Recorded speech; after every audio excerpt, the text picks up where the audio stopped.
UP board class 12 के प्यारे विद्यार्थियों, स्वागत है आप सभी का शिवम लेक्चरर में। इतिहास का पेपर है जो कि बोर्ड एग्जाम 2025 के लिए सबसे ज़्यादा इम्पोर्टेंट है, तो आप लोग वीडियो को पूरा अंत तक देखिएगा। पूरा पेपर एकदम आंसर के साथ आपको बताने वाले हैं और यह पेपर बोर्ड एग्जाम के लिए मोस्ट इम्पॉर्टेंट है। 100% आपके बोर्ड एग्जाम में पूछा जाएगा। समय 3 घंटे 15 मिनट होता है और पूर्णांक मेरे प्यारे बच्चों 100 का होता है। यहाँ पर थोड़ा सा निर्देश देख लेते हैं। निर्देश में क्या है, सभी प्रश्न अनिवार्य हैं। इस प्रश्न पत्र में 5 खंड हैं। खंड का में 10 बहुविकल्पीय प्रश्न हैं।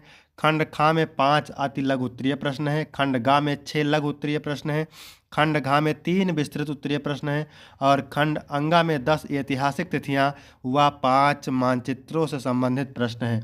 सभी प्रश्नों के निर्धारित अंक उसके सामने अंकित हैं। तो सभी लोग वीडियो को लाइक कर दीजिएगा। चैनल पर नए होंगे चैनल को सब्सक्राइब कर देंगे, शेयर कर देंगे। चलिए शुरू करते हैं। सबसे पहले खंड का बहुविकल्पीय प्रश्न। इसमें प्रश्न नंबर 1 है, इंडिका के लेखक कौन हैं? महात्मा गांधी, मेगास्थनीज, चाणक्य, चंद्रगुप्त।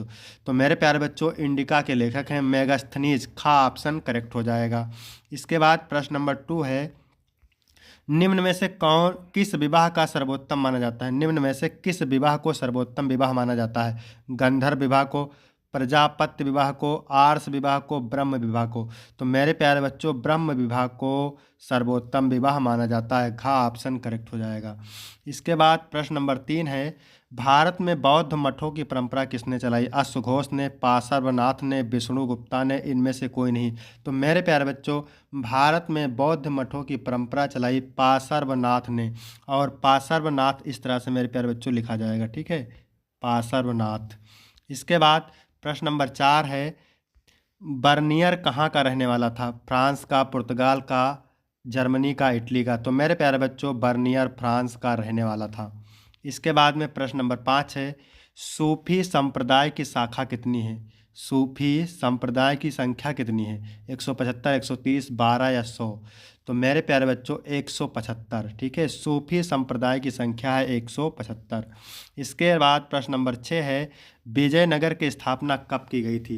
तो विजयनगर की स्थापना मेरे प्यारे बच्चों 14वीं शताब्दी में की गई थी।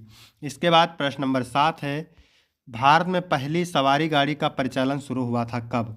1850, 1875, 1900, 1854। तो मेरे प्यारे बच्चों, भारत में पहली सवारी गाड़ी का परिचालन शुरू हुआ 1854 में। प्रश्न नंबर 8 है, भारत का पहला वायसराय कौन था? Lord Clive, Lord Cornwallis, Lord Canning, Lord Ripon.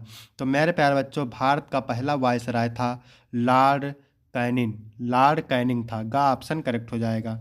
इसके बाद प्रश्न नंबर 9 है, क्रिप्स भारत कब आया? क्रिप्स मिशन भारत कब आया? 1941, 1942, 1943, 1944। तो मेरे प्यारे बच्चों, क्रिप्स भारत मिशन आया था 1942 को। इसको बाद में 10 नंबर प्रश्न है, भारतीय संविधान का कौन सा भाग संविधान की आत्मा कहलाता है? मूल अधिकार, राज्य के नीति निर्देशक तत्व, उद्देश्य का, संवैधानिक उपचारों का अधिकार। तो मेरे प्यारे बच्चों, तो यहाँ पर चौथा ऑप्शन सही हो जाएगा, संवैधानिक उपचारों का अधिकार संविधान की आत्मा कहलाती है। इसके बाद मेरे प्यारे बच्चों, खंड खा है, अति लघु उत्तरीय प्रश्न है, ठीक है। प्रत्येक उत्तर के लिए 2 अंक मिलेगा और उत्तर लगभग 20 शब्दों में देना है, ठीक है। सिंधु सभ्यता की खोज कब और किसने की? तो सिंधु सभ्यता की खोज मेरे प्यारे बच्चों 1921 ईस्वी में दयाराम साहनी ने की थी, ठीक है। इसके बाद है, अग्रहार क्या था? तो मंदिरों एवं मठों को दान में दी गई भूमि अग्रहार कहलाती थी। मंदिरों एवं मठों को दान में दी गई भूमि अग्रहार कहलाती थी। इसके बाद 13 नंबर प्रश्न है, अष्टाध्यायी का लेखक कौन था? तो 4वीं शताब्दी ईसा पूर्व के अंत में पाणिनि ने अष्टाध्यायी ग्रंथ की रचना की, जिसमें 8 अध्याय हैं। अष्टाध्यायी में 40,000 से अधिक व्याकरण नियम निर्धारित किए गए हैं। इसके बाद मेरे प्यारे बच्चों 14 नंबर प्रश्न है, स्तूप किसे कहते हैं? तो बुद्ध की मृत्यु के पश्चात उनके शरीर के कुछ अवशेष तिलों में सुरक्षित रखे गए थे, ठीक है। बुद्ध की मृत्यु के पश्चात उनके शरीर के कुछ अवशेष सुरक्षित रखे गए थे, इसी को। तो चलिए देखिए, स्तूप किसे कहते हैं? तो स्तूप मेरे बच्चों, बुद्ध की मृत्यु के पश्चात उनके शरीर के कुछ अवशेष टीलों रहेगा, यहाँ पर टीलों में सुरक्षित रखे गए थे, इसी टीलों को स्तूप कहा गया है मेरे प्यारे बच्चों, ठीक है। इसके बाद पुष्टि मार्ग का संस्थापक कौन था? तो पुष्टि मार्ग के संस्थापक वल्लभाचार्य जी थे। इसके बाद में खंडगा है, लघु उत्तरीय प्रश्न है, ठीक है। उत्तर आपको 100 शब्दों में देना है और प्रत्येक उत्तर के लिए आपको 5 अंक निर्धारित है। 100 से 120, 150 में। तो 16 नंबर प्रश्न क्या कह रहा है? गुरु नानक पर संक्षिप्त टिप्पणी लिखिए। तो गुरु नानक 1469 1539 सिख धर्म के संस्थापक और पहले गुरु थे। उनका जन्म 15 अप्रैल 1469 को तलवंडी में हुआ था।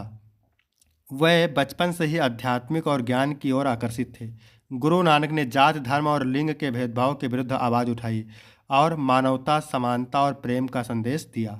इसके बाद आगे लिखेंगे, उनके उपदेश नाम जपो यानी ईश्वर का स्मरण, किरत करो यानी ईमानदारी से काम करो और वंड छको यानी दूसरों के साथ बांट कर खाओ पर आधारित थे। उन्होंने यात्रा करके भारत, तिब्बत, अरब और फारस के विभिन्न स्थानों में अपने विचारों का प्रसार किया। गुरु नानक ने लंगर की परंपरा शुरू की, जिसमें हर व्यक्ति को जाति और धर्म के भेदभाव के बिना भोजन कराया जाता है। उनकी वाणी गुरु ग्रंथ साहिब में संग्रहित है, जिसे सिख धर्म का पवित्र ग्रंथ माना जाता है। गुरु नानक का जीवन और उनके उपदेश आज भी लाखों लोगों को प्रेरणा देते हैं। इसके बाद 17 नंबर प्रश्न मेरे प्यारे बच्चों, पानीपत के तृतीय युद्ध के प्रमुख कारणों का विवरण संक्षेप में दीजिए। तो पानीपत का तृतीय युद्ध 14 जनवरी 1761 मराठों और अहमद शाह अब्दाली अफगान शासक के बीच लड़ा गया था। इस युद्ध के प्रमुख कारण निम्नलिखित है। पहला था उत्तर भारत पर नियंत्रण। मराठों ने मुगलों की कमजोर स्थिति का लाभ उठाकर उत्तर भारत में अपना प्रभाव बढ़ाया, जिससे अन्य शक्तियों को खतरा महसूस हुआ। इसके बाद दूसरी हेडिंग लिखेंगे, अहमदा शाह अब्दाली का आक्रमण। अब्दाली ने भारत पर कई बार आक्रमण किए और दिल्ली पर अधिकार कर लिया। मराठों ने इसे चुनौती दी, जिससे संघर्ष अनिवार्य हो गया। तीसरा है सामरिक महत्व के क्षेत्र। पंजाब और दिल्ली जैसे क्षेत्रों पर अधिकार के लिए मराठों और अब्दाली के बीच प्रतिस्पर्धा बढ़ी। इसके बाद चौथा नंबर प्रश्न है मेरे प्यारे बच्चों, भारतीय राज्यों का विरोधाभास। कई भारतीय राजाओं और नवाबों ने मराठों के बढ़ते प्रभाव को रोकने के लिए अब्दाली का साथ दिया। विशेष रूप से सिराजुद्दौला और रुहेलों ने अब्दाली का समर्थन किया। धार्मिक और सांस्कृतिक तनाव। मराठों ने हिंदू साम्राज्य स्थापित करने का प्रयास किया, जबकि अब्दाली ने इसे इस्लाम के लिए खतरा माना और इसे रोकने के लिए युद्ध लड़ा। इसके बाद 18 नंबर प्रश्न है मेरे प्यारे बच्चों, विजयनगर साम्राज्य के राजनीतिक इतिहास की रूपरेखा प्रस्तुत कीजिए।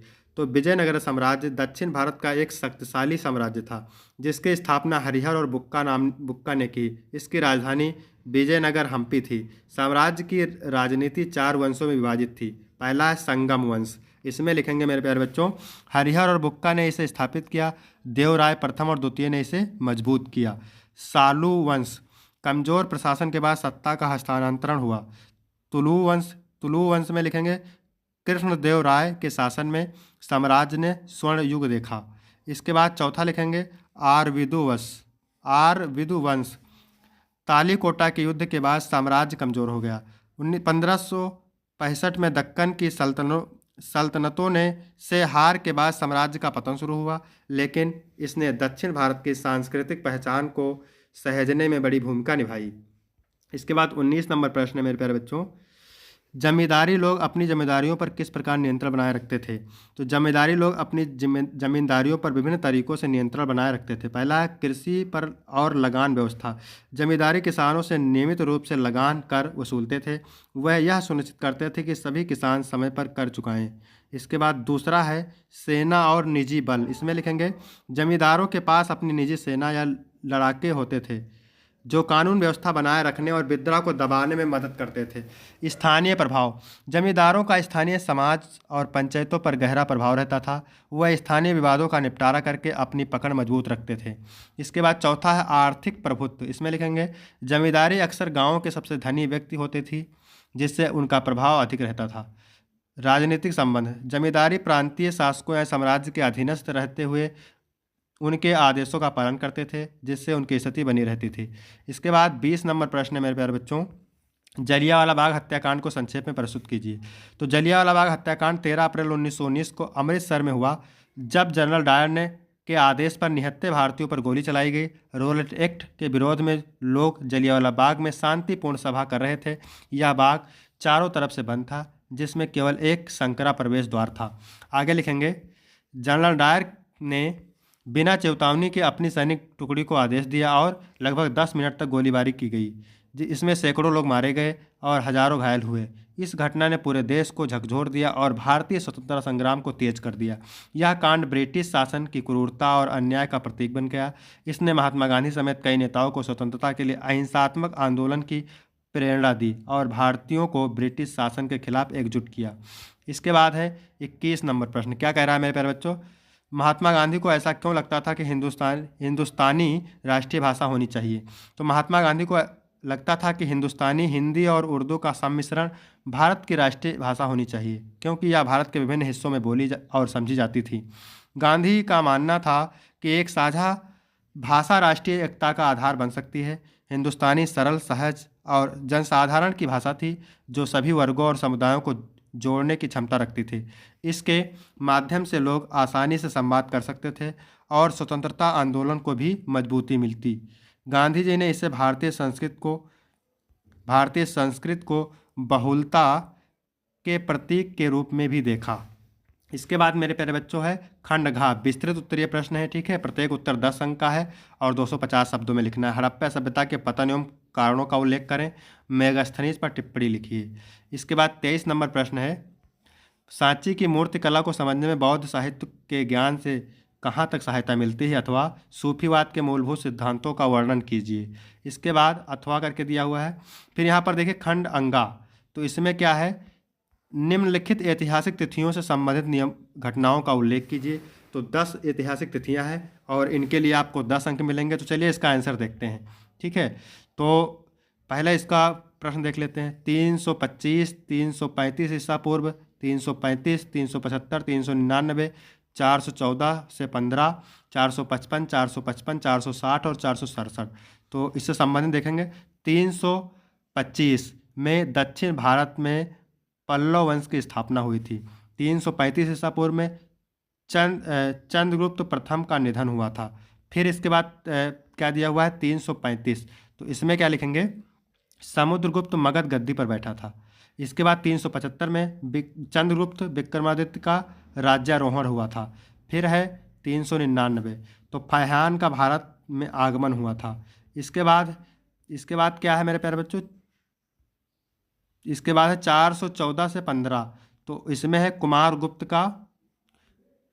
कुमारगुप्त का राज्यारोहण हुआ था। ठीक है, फिर है 455, तो इसमें स्कंदगुप्त का राज्यारोहण हुआ था। फिर 455 है तो हूणों का प्रथम आक्रमण हुआ था। फिर मेरे प्यारे बच्चों 460 है, तो 460 में लिखेंगे स्कंदगुप्त ने हूणों को पराजित किया था। इसके बाद 467 है, तो इसमें स्कंदगुप्त की मृत्यु हुई थी। इसके बाद मेरे प्यारे बच्चों 26 नंबर प्रश्न क्या कह रहा है, दिए गए भारत के रेखा मानचित्रों पर निम्नलिखित स्थानों को चिन्ह द्वारा दर्शाइए तथा उनके नाम लिखिए। सही नाम तथा सही स्थान दर्शाने के लिए 2 अंक निर्धारित है। यानी वह स्थान जहां 1872 ईस्वी में कूका विद्रोह हुआ। इसके बाद आगे है वह स्थान जहां जलियांवाला बाग हत्याकांड हुआ। वह स्थान जहां भारतीय राष्ट्रीय कांग्रेस का तीसरा अधिवेशन हुआ था। वह स्थान जहां गंगा यमुना तथा सरस्वती का संगम है। 6ठी शताब्दी ईसा पूर्व मगध की राजधानी कहाँ स्थित थी। तो चलिए इसका आंसर देख लेते हैं। कूका विद्रोह स्थान था अलवर।